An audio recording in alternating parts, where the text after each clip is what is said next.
That's unbelievable chinuch, that you're teaching your children to be sensitive and caring to their brother or sister who is suffering and in hell. Just like if they had physical illness, even though you would say, Chassidus Shabucha or Yeshiva Shabucha should go to Manhattan for 6 hours in NYU hospital to go on the train, how could you do that? Everybody understands this is what Hashem wants. I love quoting Rabbi Yosef Rosenblum, that you told me this story. Rabbi Yosef Rosenblum said, you have to deal with every child, what's best for that child, and the effect on the other children, that's bashert for their journey, correct? That's their journey. Now, you can't be reckless about it, I understand that, but you can't always go ahead and say, okay, you, okay, next. Everybody who doesn't behave, we're going to kill you because we're worried about the fifth child. You know, there's no statistic that our kids are falling apart, siblings, more than they're not doing TP. Right? We had a family that a second kid went off the derech, third kid went off the derech, so somebody said, oh, you see, this is because of TP. So we shouldn't do TP. Okay, so I know a family that did not do TP. And the second one went off and the third one off. So you're going to also not do TP? Only we have to do that, right? You have hundreds of families like that. There's no yet statistic that shows that our way causes more spiritual or emotional damage than the other way, right?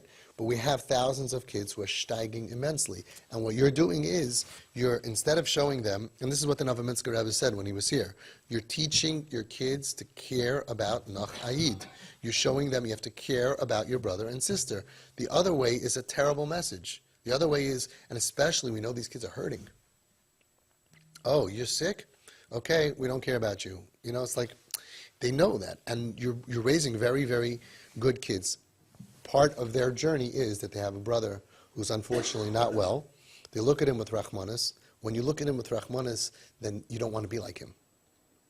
And he's not going to want to schlep them down, because we know our kids, as soon as you stop fighting, they don't want their brothers and sisters to be miserable like them. They know they don't have the fountain of youth. They didn't find the real good life. That's only when they're fighting and screaming and all of that. So they start protecting the kids also. And yes, they're being brought up like thousands of homes. Unfortunately, this is the reality. You know, there used to be a reality of Shlomo Miller when he was here. You know, it's so interesting, just agav urcha. A guy told me on Pesach, I met him, I said, you know, Shlomo Miller came here for 4 hours. Yeah, I know, and I heard that he was against everything you said. It's like a crazy world. 4 hours on video. He agreed with everything that we said.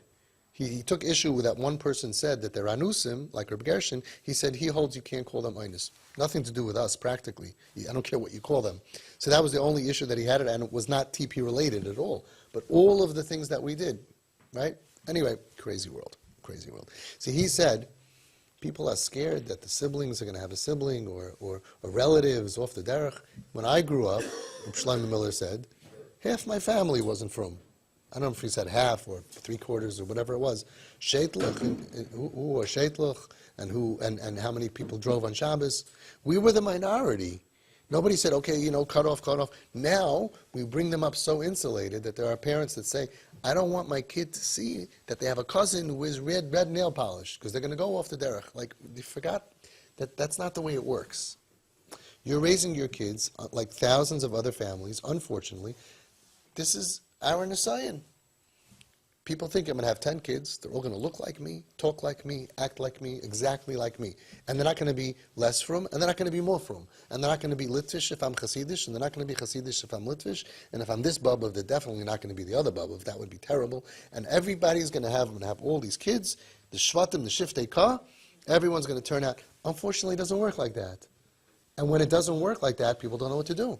So first of all, you have calm in your house. You have peace in your house. You have your kids in your house. I got, after Pesach, so many people responded to me. You know, I run a crisis center. I don't know if you know that. Over Pesach, did we have one crisis? Did anybody call Shomrim? Did you call Shomrim? Hatzalah? No? How come I go to sleep at night? I could sleep at night. There's nothing crazy is happening with us. All the stories, you have no idea what's happening over Pesach. Because Pesach is very tough. One of the toughest times for everybody. A lot of family, right? And especially kips. Very tough time. It's worse than Sukkot, because it's Sukkot plus hummus and no eating this and foil everywhere and matzah bowls. It's very tough. Okay? So it's a very, very hard time. Did we have any crisis? Did anybody's kid lifted a hand or a knife or chas v'shalom? Nothing. hundreds of families. Right? And I Badafka try to take the absolute, almost absolute worst cases. Quiet, Shtilai. Shamim doesn't hear from us, Atzala doesn't hear from us. Quiet, we don't need any organizations, we don't need, you don't need anything. You have mami, you have tati. So you're bringing up a family, and unfortunately, in the middle of the family, so we're teaching the other kids, just like a chayla, that you're going to support your brother or your sister in pain and in need, and you're going to look down at them. You're not going to look down at them. You're going to look at them with rachmanis. You're going to daven for them. Say the whole Tehillim every single day. The whole family is very, very, very important. Teach them how to care for a Jew. They emerge with a Havas Yisrael. They emerge that they didn't turn their back. Mibsarcha al tasalim. They didn't turn their back. They can emerge better. We are finding that kids with problems, the problems also emerge. Is that a bad thing or a good thing? They feel comfortable to share. They don't feel squashed in, because you can't squash kids anymore. Eventually it pops out. And I think most parents would rather it pops out now than after they're married with 2, 3 kids. You know how many people married? Gone. Popping off. So if a kid is internally unhappy with Yiddishkeit, with himself, with major issues, let it come out when he's still a Kiwi, kids with issues, instead of a Kip. You could deal with it much more menschlich, much easier. That's what we're finding. We're also finding that the kids without issues, steig, they become caring, erluch, they speak to Hashem, they daven to Hashem. The siblings tell me. And it makes everybody, hopefully, better people and better Jews. Not that we would choose this, okay, but in this Nisayan, and think about the other parents, we're dealing with crisis, so if it doesn't slip this way, it's going to slip the other way. What happens to the siblings when you bury your child? It's forever. It's trauma forever. What happens when there's fighting in the family and the siblings look at their parents like, you guys are nuts. Why are you so tense? Why are you so angry all the time? They don't always take our side. And then when you're in a war zone, you end up saying things that you shouldn't. You know how many siblings, it sounds funny, but it's not, have memories of their father in his underwear chasing their sibling with a baseball bat? That's forever. We don't look so great to them. And then once there's 2 sides, a statistic that was written up in Hamodia, many of the kids that were thrown out of the home, the siblings go and meet them without telling the parents. They don't always take our side, and we don't always look so great. We look unrealistic sometimes, and we look too we lock them out of the house, and the kids are saying, let him in. No, I can't let him in. That's also a trauma on the kids. So you're raising a happy home. You do have to care for the other kids, no question about it. You have to give them special care like I teach you to do. Special stuff. Ice cream. Doesn't have to be bad stuff. Ice cream. Private time. A nice restaurant. You know what your kids need. You didn't want to buy those shoes for $50. You only wanted to buy the shoes for $30. So you'll buy the shoes for $50 for the kid in 3rd grade, and you'll make them happy. With Narishkeiten.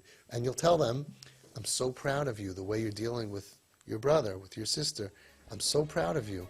And they're going to grow from that experience. They're not going to want to be like their sibling. They're going to be happy that you're proud of them. And Be'ezus Hashem, everything will work. That's my plan. You like it? Yeah, it works out very good.